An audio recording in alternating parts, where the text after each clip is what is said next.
Solving with the quadratic formula.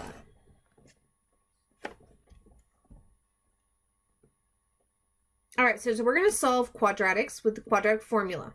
The nice thing about the quadratic formula is it works for any quadratic function. So remember, a quadratic function is where we have my largest exponent is the squared. These are two generic.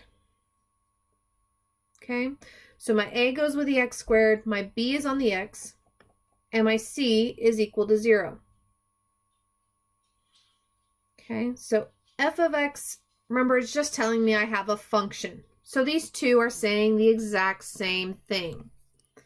Now, the quadratic formula is x is equal to negative b plus or minus the square root of b squared minus 4ac. And all of that is divided by 2a. So I'm going to take the information I'm given in my quadratic function and plug it into the quadratic formula.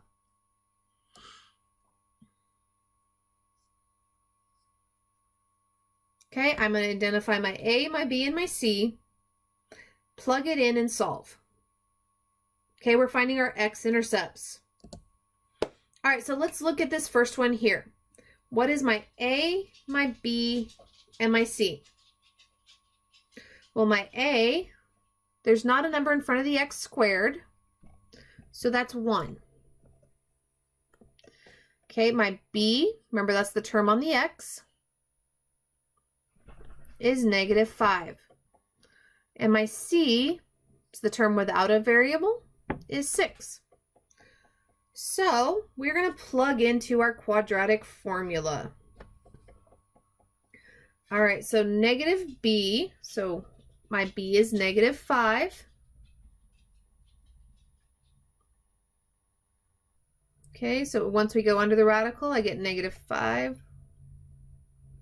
My a is 1, and my c is 6. Underneath in the denominator, my a is 1.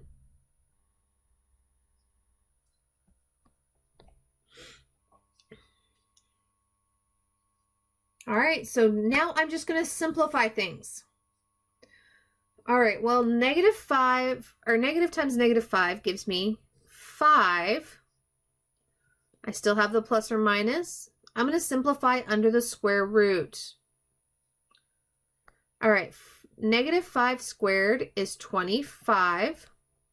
And I'm going to go ahead and do 4 times 1 times 6. Well, 4 times 1 is 4. 4 times 6 is 24. And 2 times 1 is 2.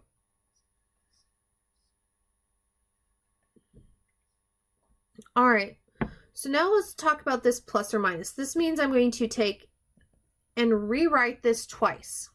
So I'm going to get 5 plus.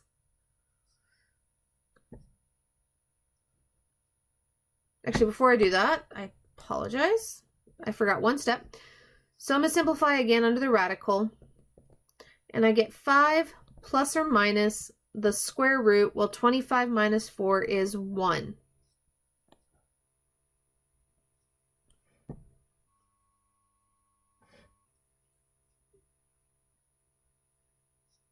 Okay. And the square root of 1 is 1. So we get 5 plus or minus 1 over 2. Oof. 2. Okay. So now this is where I need to take and separate it into 2 because of that plus or minus. So I'm going to get 5 plus 1 divided by 2 and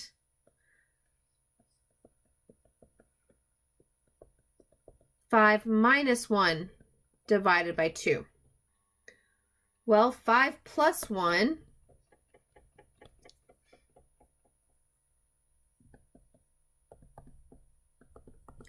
is 5 or 6 divided by 2 is 3.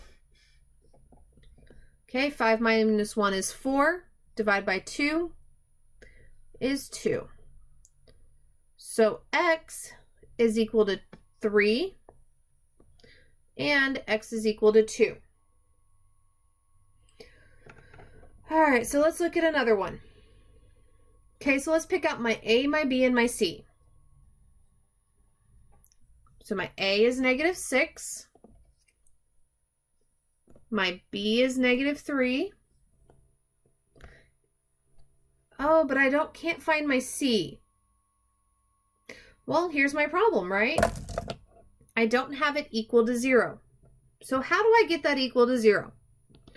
Well, just like we did when we were trying to solve these by factoring, I need to add 20 to both sides, which is going to give me -6x squared minus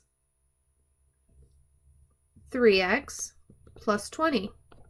And that's going to give me equal to 0. So my c is a positive 20. Oops. So now I'm just going to plug in. So my b is -3. So I'm going to plug that into the things that are negative, that are b. My a is -6. So I'm plugging that in the spot that it goes. And c is 20. All right, so let's simplify the square root. Now again, a negative times a negative becomes a positive. So I get 3 plus or minus the square root. Well, -3 squared is 9 minus 4 times a -6 is -24 times 20 is -480. And minus a negative becomes a plus there, so I get a positive 480.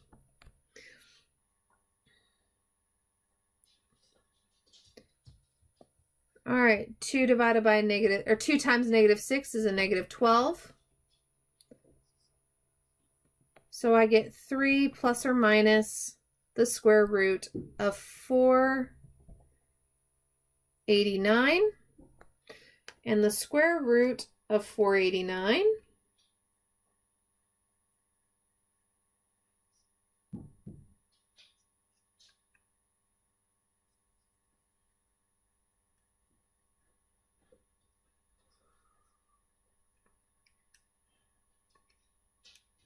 is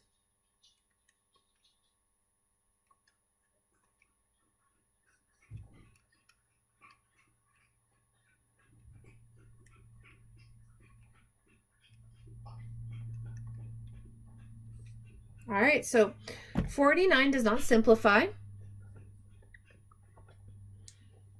Okay, it is a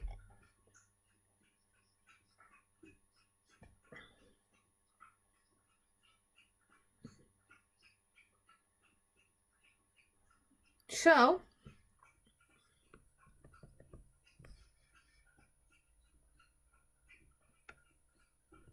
all I'm going to do is write this as 3 plus the square root of 49. Since I can't simplify that, divided by a -12, and 3 minus the square root of 489 divided by a -12. And those are my two answers.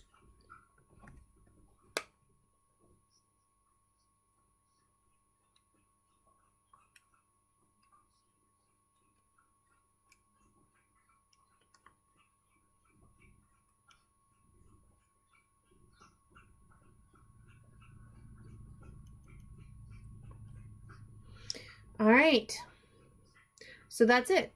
Given a quadratic, I plug it in and I solve.